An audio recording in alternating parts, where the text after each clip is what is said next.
Did you see Trump and Marjorie Taylor Greene's messy breakup over the Epstein files? Marjorie Taylor Greene is not anyway. I mean, she is a very different thinking than I have. Oh, he said way worse than that on Truth Social, calling her Marjorie Trader Greene and Marjorie Taylor Brown. Brown, that's a little too close to Mr. Anyway, this is all proof that Trump being in the Jeffrey Epstein files is cracking the MAGA crowd apart. 3 key facts. Number 1, some of MAGA is turning against Trump over Epstein. Trump famously said, I could stand in the middle of Fifth Avenue and shoot somebody and I wouldn't lose any voters. And most of his supporters really did seem okay with bragging about assaulting women, grab him by the demeaning POWs, I like people that weren't captured, okay? and mocking people with disabilities. But covering up for rich and powerful child predators that might include himself is apparently finally where he's gone too far for some. Only 45% of Republicans approve of Trump's handling of the Epstein files, less than half. And some of the biggest Trump supporters in Congress, Marjorie Taylor Greene, Lauren Boebert, and Nancy Mace, openly revolted against Trump by helping force a vote on releasing the Epstein files when Trump was still adamantly against that. Number 2.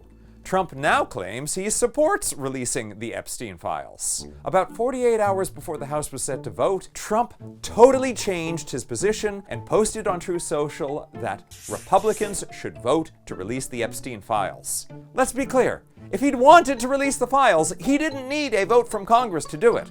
And right up until that moment, Trump was actively fighting to stop the files from being released. That's the issue he labeled Marjorie Taylor Greene a traitor over. And Trump reportedly dragged Boebert into the White House Situation Room to pressure her against releasing the files. Almost certainly, the only reason he now claims to support releasing the files is because he knew he was going to lose the vote. Politico reports that as many as 100 House Republicans were prepared to defy Trump and vote to release the files. Trump appears to have reversed his position at the last minute to hide his weakness. He didn't want people to see that there is finally something that congressional Republicans will say no to him on. Number 3. While some of MAGA is breaking with Trump over his ties to Epstein and potentially Epstein's crimes, there's another faction that's going the other way and trying to justify child predation.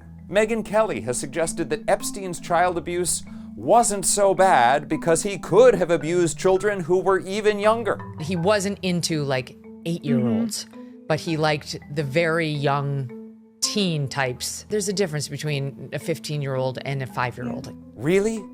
This is where we're at now? But of course we are, because as more information comes out, such as released emails in which Epstein said that Trump, quote, knew about the girls, and that he spent hours at Epstein's house with one of his victims, it is getting harder for Trump supporters to stand by him without also convincing themselves that what Epstein did was okay. FYI, Courier has created a searchable database of 20,000 documents released from Epstein's estate. Trump is named in them at least 1,500 times. Search for yourself at CourierNewsroom.com. I'm Alan Piper at Piper13 and Piperama. Follow Courier Newsroom for the facts you need.